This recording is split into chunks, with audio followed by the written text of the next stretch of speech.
Hello again.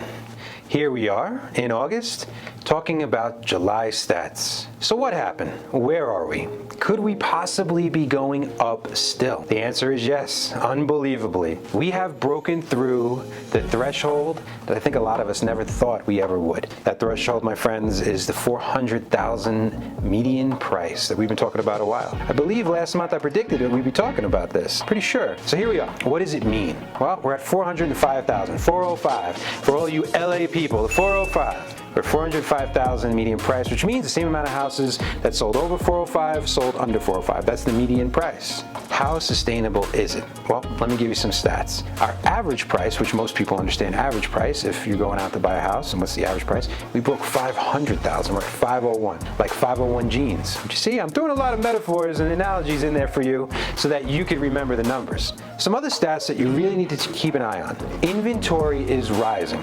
In escrow is stagnant, meaning it's staying the same. Now, depending upon your perspective and the context I deliver this to you, you can take that in a multitude of different ways. Here's what I'm going to tell you how to take it. Even though we are loosening up a little bit on inventory and there's more options for buyers, the market is still very, very strong. Now, how do you use this? If you're an agent, which most of you watching this are, you need to leverage this into your best possible light. Meaning, we're at the highest average and median price we've ever seen in the history of Las Vegas, in the history of the nation. So if you're a seller, we don't know what's coming. We don't know if there's more variants of this coronavirus. We don't know what's going to happen when the foreclosure and rental moratorium is done. We don't know what's going to happen when unemployment runs out. We don't know. We can only have a best guess. But I am a man of action now. And I believe if you're looking to sell your home, now is the time to do it. And you say to me, why? Well, we're up 23% year over year, meaning if you compare July of 2020 to July of 2021, the appreciation on the average home is up 22.7%. If you take January 1st of 2021 to July 30th of 2021, we are almost just this close to up 16% just this year. I like to strike while the iron's hot. I don't like uncertainty.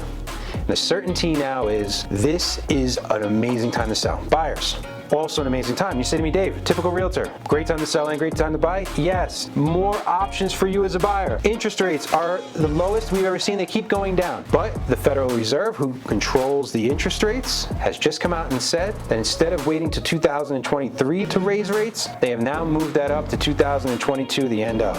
They're watching for inflation. So if I'm a buyer, I'm buying now and getting great interest rates. Now here's where I put my money where my mouth is. I just bought a house in Idaho. Yes, you heard me correctly. Words I never thought I'd utter.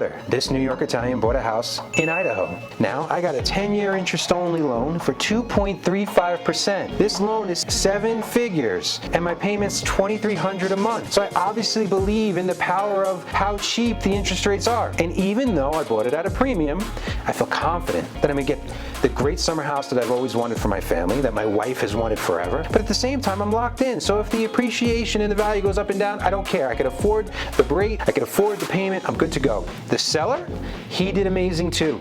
He made a ton of money. Everybody wins. So that's the way you look at your market. That's what we're seeing every day, all day. Don't wait. Okay, some other Vegas news. Sadly, 2 of my favorites are no longer with the Golden Knights. The Flower himself, Marc-Andre, is now a Blackhawk. And my boy Ryan Reaves, who was a man after my own heart. Basically, yours truly on ice. That would be me, Ryan Reaves. I miss him already. But we got good news. The Raiders are coming. Now, I know they started last year, but no one was there to enjoy it. Now we're going to have a packed stadium, God willing, and we'll be able to start the silver and black run. There's a lot of great things going.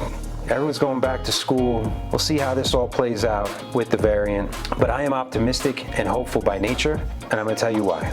I believe there's only one thing we can control in this world, and that is ourselves. That is who we are and how we react to things. So regardless of what comes in the next couple of months, I know that if we put our best foot forward and we're intelligent and we're smart, everything will work out all right. That's the best we could do. So that is our July update for today. We'll see you next time in September when we're talking about August, and you know what I mean. Take care.